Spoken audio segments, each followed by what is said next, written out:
I was standing outside my parents' front door in the rain when I heard my brother-in-law's voice through the window. "Rachel makes good money," he said. "She doesn't need that whole place to herself." I didn't knock. I just stood there on the porch, water dripping off my jacket, listening. Through the gap in the curtains, I could see them sitting around the dining table. My younger sister Emma was dabbing her eyes with a tissue. My parents were nodding. And then my father spoke. "Once they're inside and start getting mail there, they establish residency. She'd have to go through a formal eviction process. That takes months." My mother laughed. Not a kind laugh. "And she's leaving for that consulting project in February. 2 whole months. We'll have everything moved in before she even gets back." I let that sit for a second. Then I straightened my coat, arranged my face into something neutral, and opened the door. "Hey, everyone," I said. "Merry Christmas." The room went silent. 4 faces turned toward me at once. For just a moment, I saw panic. Then it disappeared, replaced by smiles. My mother came forward, wiping her hands on her apron. "Rachel, sweetheart, we weren't expecting you until later." The house smelled like roast chicken and damp carpet. The walls were covered in framed photos of Emma, her graduation, her wedding, her trip to Europe. I wasn't in any of them. I set my bag down and looked around. My father cleared his throat and stepped away from the table. There were papers spread out that looked like floor plans. "Good to see you, Rachel," he said. "How's the consulting business?" "Steady," I said. Emma was on the couch, one hand resting on her stomach. She was 5 months pregnant. Her husband Derek sat next to her, holding a beer he definitely hadn't paid for. I watched my mother fuss over Emma, bringing her a pillow, ignoring the fact that I was still standing there in my wet jacket. And that's when it hit me. They didn't see me. They saw an asset, a resource, something they could use. My mother gestured to a chair at the edge of the room. "Sit down, honey. We have so much to catch up on, especially with your big trip coming up." I sat. I crossed my legs, and I smiled. "Yes," I said quietly, "we do." My father leaned forward, his hands folded on the table like he was about to deliver important news. "We've been talking about Emma and the baby," he said. "About logistics." I'd heard this before. Different words, same song. While he talked about Emma's difficult pregnancy and the need for a calm environment, my mind went somewhere else. I started adding things up. 3 years ago, Derek needed money for a business idea, something about an app. I wrote him a check for $12,000 because family helps family. The app never launched. The money went to a leased SUV and networking dinners. I never saw a dollar back. 2 years ago, my father had a gap in his retirement account. Something about union dues and medical bills. I covered $8,000 without asking questions. A month later, I saw photos of them on a cruise. Last year, Emma needed help consolidating her credit cards. $14,000 to save her credit score so she could buy a house. She didn't buy a house. She bought a designer dog and new furniture. I wasn't their daughter. I was their ATM. And tonight, they weren't asking for a withdrawal. They were planning a hostile takeover. "Since you'll be gone for 2 months," my mother was saying, "your condo will just be sitting there empty. It seems like such a waste." "The stairs here are really hard on my back," Emma added, pressing her hand to her lower spine. "We'd only need it until the baby comes, just to get settled." I looked at her. Really looked at her. She wasn't asking. None of them were. They were assuming. They'd already decided. In the past, I would have argued. I would have explained that my home office has equipment I can't move. I would have mentioned insurance liability. And they would have worn me down with guilt until I wrote a check for a hotel just to make it stop. But I wasn't doing that this time. I took a sip of water from the chipped mug they'd given me. I let the silence stretch until it became uncomfortable. Derek shifted in his seat. My father cracked his knuckles. Then I said, "You know what? You're right." The shock was immediate. Emma stopped sniffling. My mother froze. I hadn't thought about the stairs, I continued. And the condo is quiet. It would be perfect for a baby. The light in the morning is really calming. My mother clapped her hands together. Oh, Rachel, I knew you'd understand. Family takes care of family. I can leave the keys on the 27th, I said. I fly out early on the 28th. You can move in whenever you're ready. We'll take great care of it, Derek said, already sitting up straighter. Don't worry about a thing. I won't, I said. I reached into my bag and pulled out the bottle of wine I'd brought. It was expensive, $300.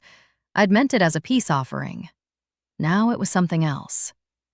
Open this, Dad, I said, handing it to him. He examined the label with the careful appreciation of someone who thinks price equals quality. This is exceptional, Rachel. You didn't have to. I wanted to. As he poured, and they raised their glasses to toast, I felt something cold and clear settle over me. They were celebrating their victory. I was planning the demolition. I left an hour later, saying I was tired from the flight. The moment I got into my car, the rain started coming down harder. I didn't turn on the radio. I just drove. When I got back to my condo, I didn't turn on the lights right away. I walked straight to my home office and sat down at my desk. The city lights from the window cast long shadows across the room. I pulled up my security system on my laptop. I'd installed cameras 6 months ago after a break-in in the building. I scrolled back through the footage, looking for something specific. December 23rd, 1:47 p.m. There it was. My front door opened. My father walked in first, looking over his shoulder. He was holding a key. A spare key I'd never given him. He must have taken it from my bag during Thanksgiving.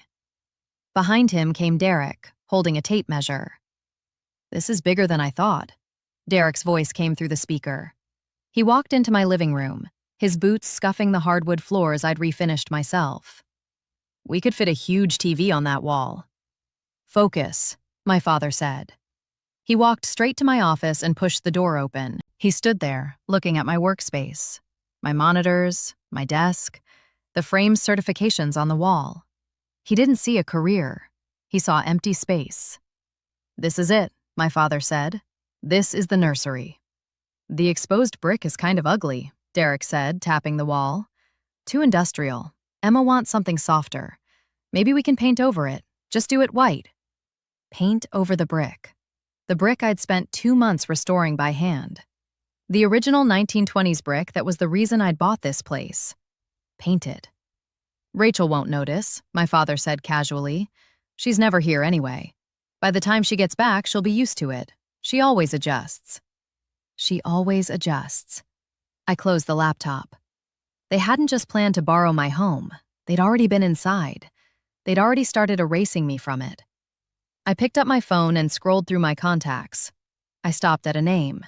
Marcus Brennan, real estate investor.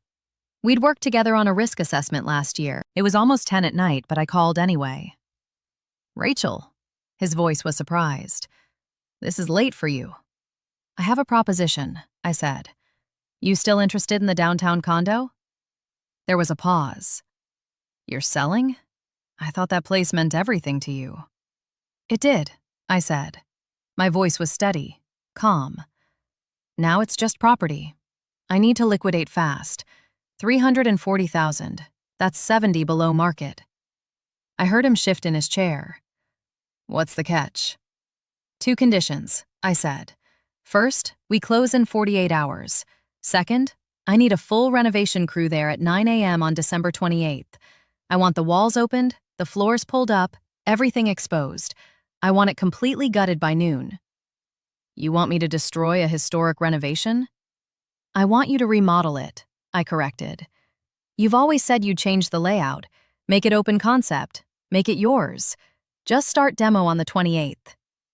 There was a long silence. Someone hurt you, he said quietly. Someone miscalculated, I replied.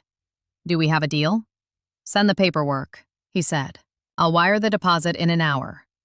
I hung up. I looked around my condo one more time. The brick, the floors, the light fixtures I'd chosen carefully. It wasn't a sanctuary anymore. It was just leverage. The next 48 hours moved like clockwork. I didn't pack like someone moving out. I packed like someone closing a case file. My work equipment went first. The servers, the monitors, the encrypted drives with client data. Everything that actually mattered was moved into a climate-controlled storage unit registered under an LLC my father would never find. By the afternoon of the 26th, the condo was empty, just bare walls and floors. The echo of my footsteps was the only sound. But I wasn't leaving it empty. That would raise questions. I drove to the discount furniture outlet on the east side, the place where they sell floor models and returns. I bought a couch with a broken spring in the middle cushion, a dining table with uneven legs, a mattress that felt like sleeping on cardboard, sheets that had the texture of sandpaper. I staged the condo carefully. It looked fine from the doorway, but the moment you actually used anything, you'd know something was wrong. It was a perfect representation of our relationship, a facade with nothing underneath. Then I went to the closet in the master bedroom, the room Emma had already claimed for herself. I placed 4 boxes on the top shelf. I wrapped them in silver paper and tied them with ribbon. I attached tags with names written in careful script. Dad, Mom, Emma, Derek. They'd think these were housewarming gifts. Baby supplies, maybe. High-end linens. But inside my father's box were 5 years of union dues statements. Bills I'd been auto-paying since 2020. Attached was a notice of payment cancellation, effective immediately. Inside my mother's box were the statements for the department store credit card she thought had unlimited credit. It didn't. I'd been paying the minimum balance every month for 3 years. I included the phone number for the collections agency that would be calling her next week. Inside Derek's box were the loan documents for his failed business venture. He thought the loan had been forgiven. It hadn't. I'd been covering the payments to keep him out of default. Now the debt was being transferred back to him. And for Emma, her box contained the cancellation notice for her health insurance, the premium plan she insisted she needed for the pregnancy. The plan I'd been paying for because Derek was between opportunities. I wasn't just taking back my home. I was taking back my entire life. I placed the final ribbon on Emma's box. It looked beautiful. I walked to the kitchen counter and wrote a note on plain paper. Welcome home.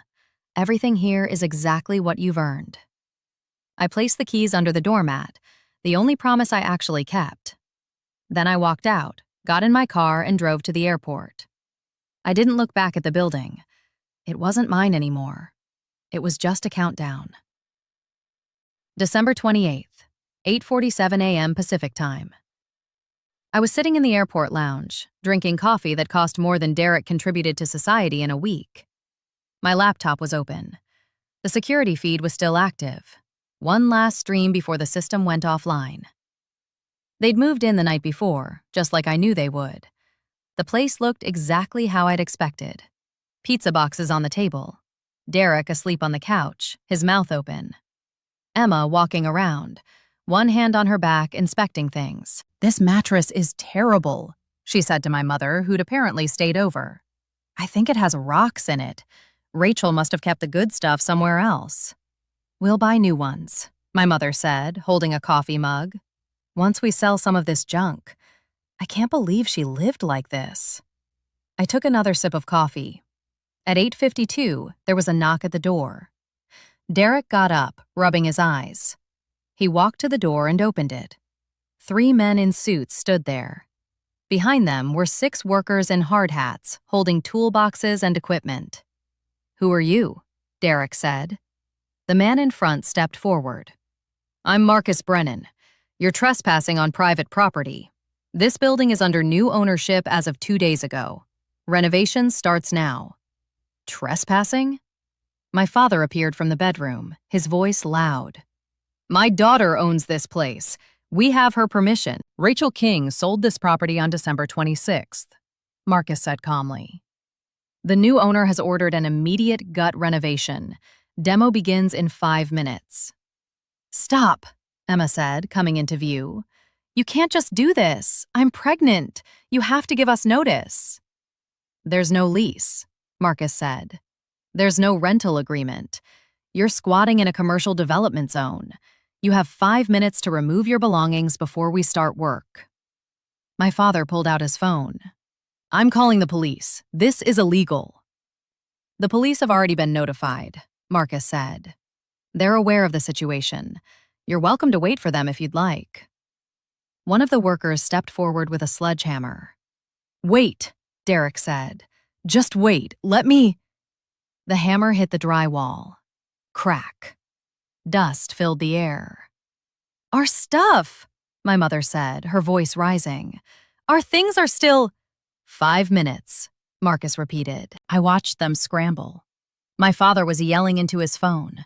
My mother was grabbing bags. Emma was crying, clutching her stomach. And then Derek saw them. The boxes.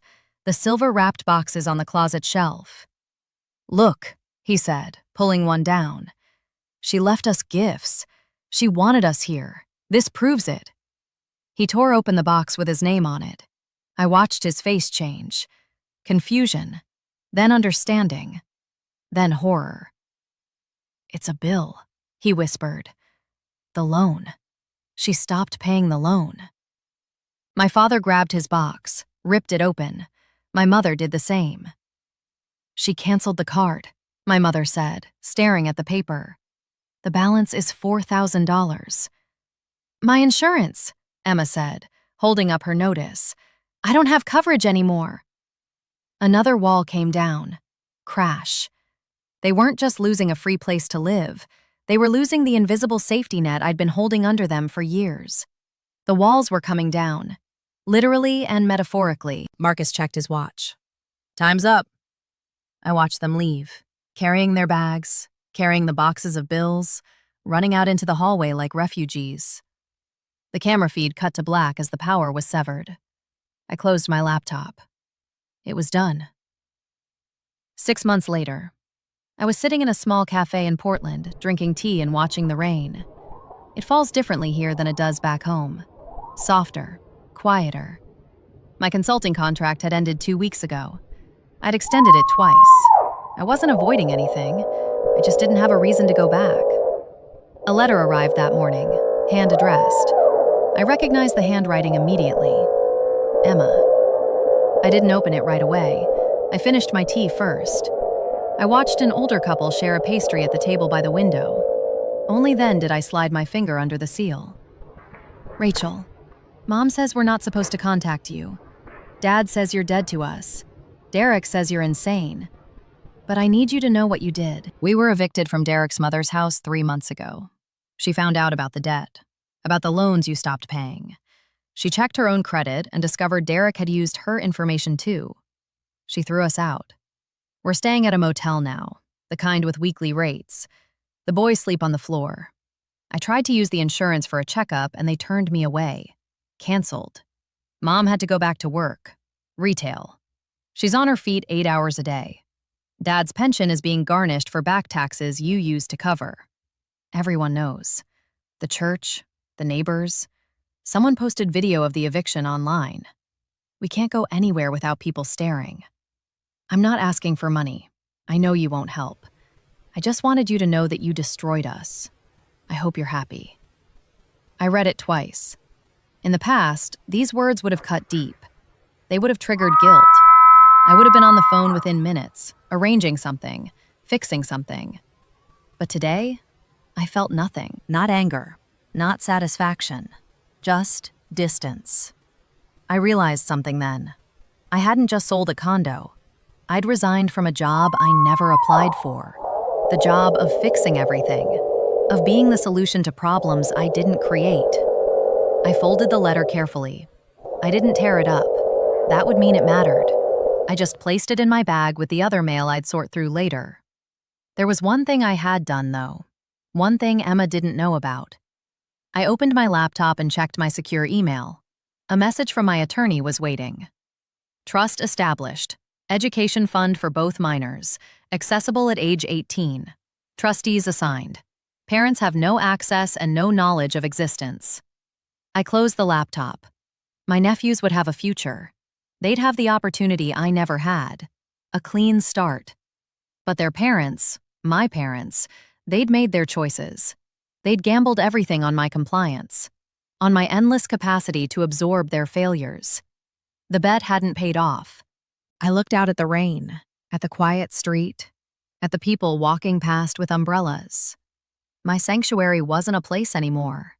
It wasn't walls or floors or carefully chosen light fixtures. It was this silence, this peace, this knowledge that my resources were finally, completely my own. They tried to take everything, so I gave them the only thing they'd truly earned: reality. 3 weeks after the letter, I was back in Seattle. Not permanently, just to close some accounts and meet with my attorney about the trust paperwork. I was walking through Pike Place Market on a Thursday afternoon when I saw her. A woman, maybe late 20s, standing outside a coffee shop. She was on the phone, and even from a distance I could hear the exhaustion in her voice. "Mom, I can't.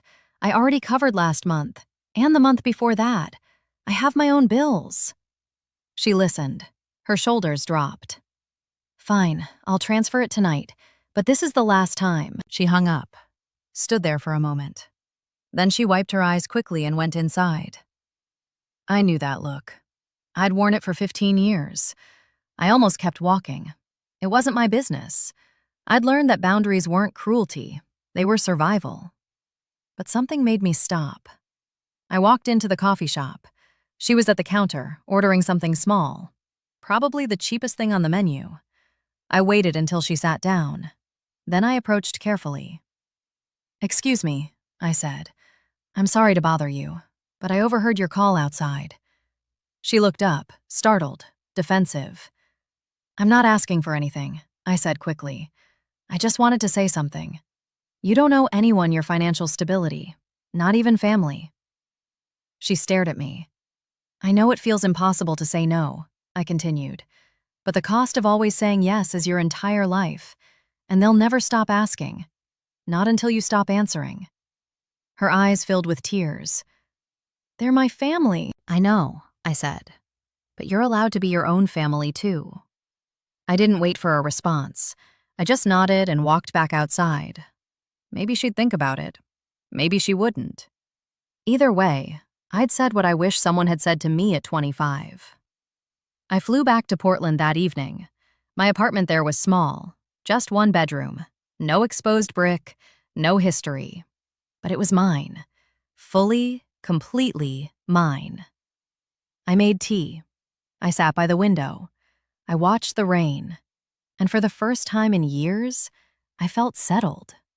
Not because I'd won something, not because they'd lost, but because I'd finally stopped playing a game I was never supposed to win. If you've ever felt like the only person holding everything together, I want you to know something. You're allowed to let go. You're allowed to walk away. And you're allowed to build a life that doesn't require you to keep saving people who won't save themselves. If this story resonated with you, I'd love to hear from you. Drop a comment and let me know what city you're watching from and what time it is right now. And if you want to hear more stories like this, hit that like button and subscribe. 2 more stories are coming up next that I think you're really going to connect with. Thanks for listening.